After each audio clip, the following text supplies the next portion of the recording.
Hello there, everyone. How you doing today? I hope you're all well. Today we're going into some r/slash entitled parents, where these parents have lost their goddamn minds. If you enjoy, like, subscribe, comment your thoughts, and maybe share this around. Without further ado, let's get started, shall we? An entitled Dad was the scariest part of Halloween, written by Gourd Hoarder. This year, I went all out decorating my yard and house for Halloween for the first time. It's my first house, and I was super excited about trick-or-treating. I decided to go big. I dressed up, handed out goodie bags, and played spooky music. I just wanted to have fun on my favorite night of the year, and help all the kids have fun too.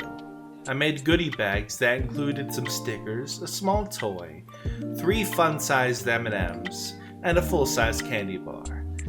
I drew something cute on each goodie bag, and had a lot of fun with the whole thing. About an hour into trick-or-treating, a family pulls up on a trailer with an American flag and, oh god, a Trump flag waving behind it, being pulled by a four-wheeler. Several kids came barreling out and ran up to my door. The first few kids were clearly too old to be trick-or-treating, but I gave them a bag anyway, because they had a couple of younger kids with them, probably 7 to 9, and they all quickly ran off. Then, trailing so far behind that the other kids were already back at the four-wheeler, was the littlest one, probably 5 or maybe 6 years old, cute as can be. I asked if she was having fun and told her how much I loved her costume and gave her a bag. She started walking back down to the driveway when I'm assuming Dad yelled loudly, "I hear this one has full-sized bars! Let me see!" and snatched the bag right out of the little girl's hands. He started to walk away and yelled, "What? No way, we got gypped!" and turned around angrily and started up the driveway towards my house. I instantly felt sick. Blood rushed my ears, my heart was pounding, and I steadied myself for an angry confrontation. I was legitimately scared for a second. I decided right then I was going to stand my ground, even though this man was big and scary. Well, he apparently didn't see the full-size bar at the bottom of the bag because he yelled, "Oh, wait a second, there it is, lucky for them," and turned around, hopped on the four-wheeler, and left. Now, I'm not a shrinking violet, but I almost cried. I wasn't even sure why. Maybe the adrenaline that filled me when I saw him angrily walking towards my house. Maybe it was because he totally ruined that experience for the little girl, or relief that he wasn't coming for me. Maybe all of those things at once. I was shaking so much that I had to go inside and collect myself before going back out. I still can't get it out of my mind. It really did put a damper on the rest of my night, and I've decided that was the one and only time I'll be doing this. This world is so scary, and people are so entitled that doing something like that still gets you threats. I hope that little girl is okay. Oh, and I do want to add one little thing that made me feel a little better. Towards the end of the night, I heard a small voice exclaim from somewhere down the street, "Stickers!" And that's when I remembered why I do this. You did a wonderful job, OP. Good on you for providing a wonderful experience for the kids that night.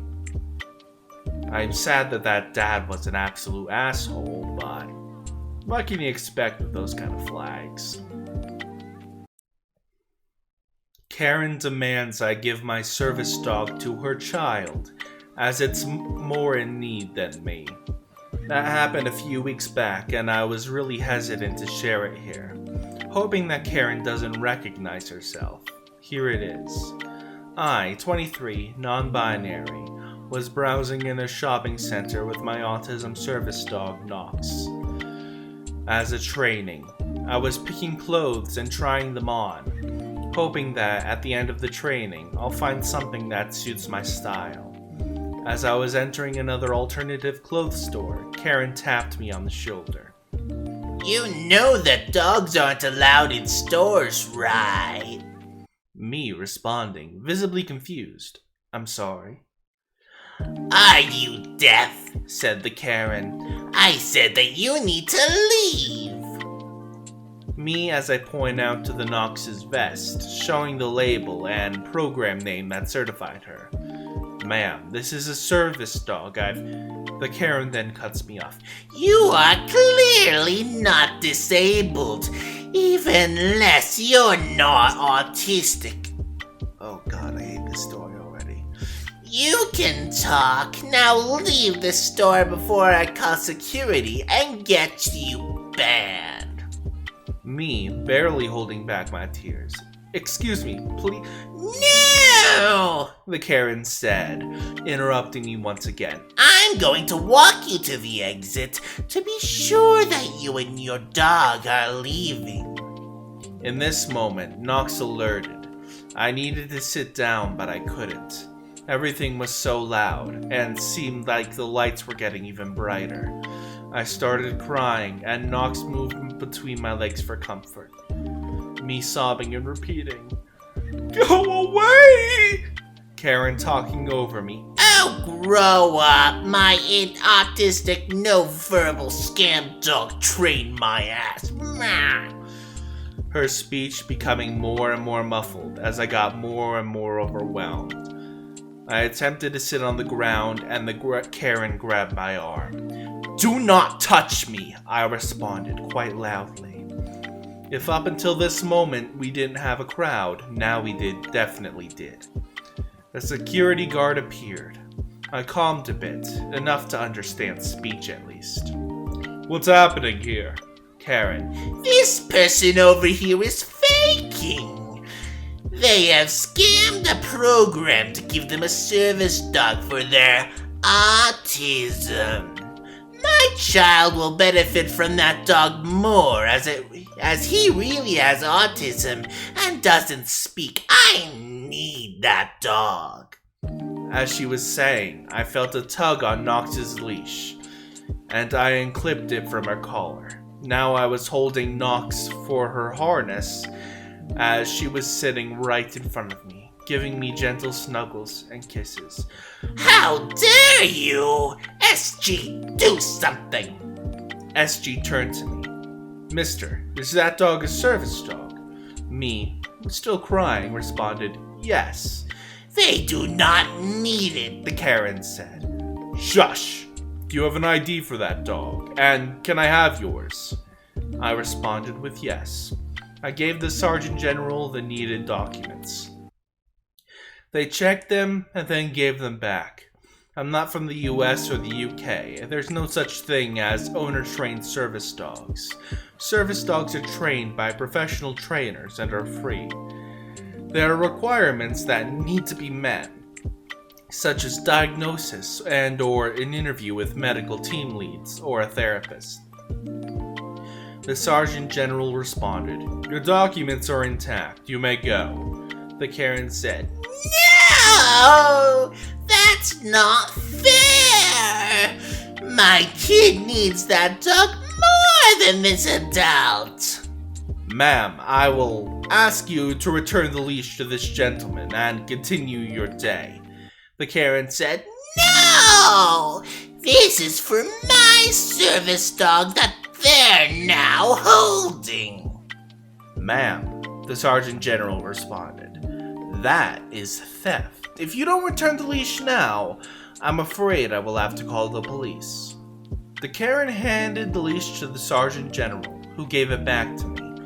I was escorted to the restroom by the SG to make sure Karen doesn't continue to harass me. I washed my face and went to the nearest bench to sit and calm down a bit more. And then I left. God fucking damn! This story.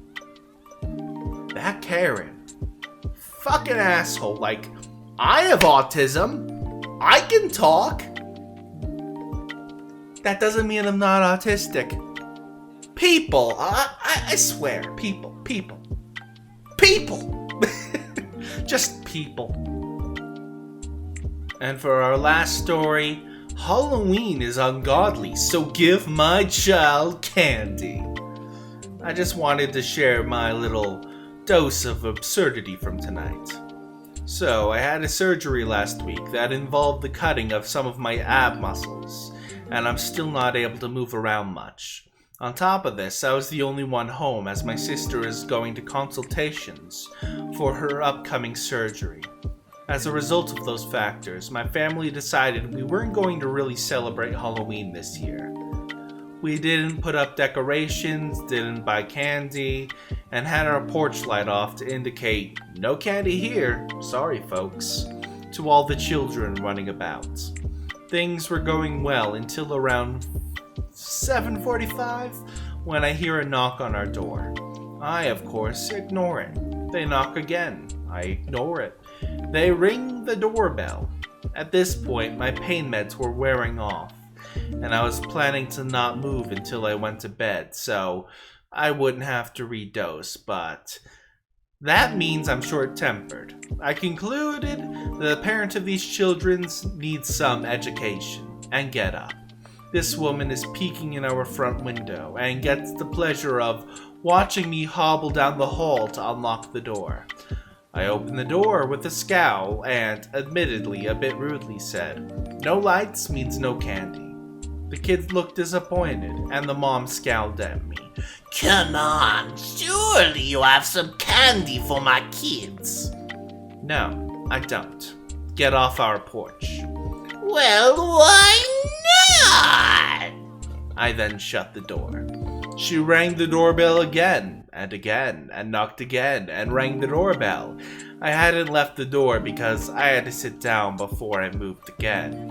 And our window is thin. I hear her shouting through the window, This holiday is Satan worshippers anyway. The least people could do is give us some candy for tolerating it. After that, she left, and I had to take more pain meds to handle the spasms from laughing. Honestly, what kind of logic does this woman think the world runs on? It was so ridiculous. Well, that's all the stories for today, folks. If you enjoy, like I said in the beginning, like, subscribe, comment, maybe share it around. If we get the YouTube partner by the end of this year, I will eat a literal book. I'm not even joking. I'll record myself eating a fucking book. Hold me to it. Anyway, I'll see you later.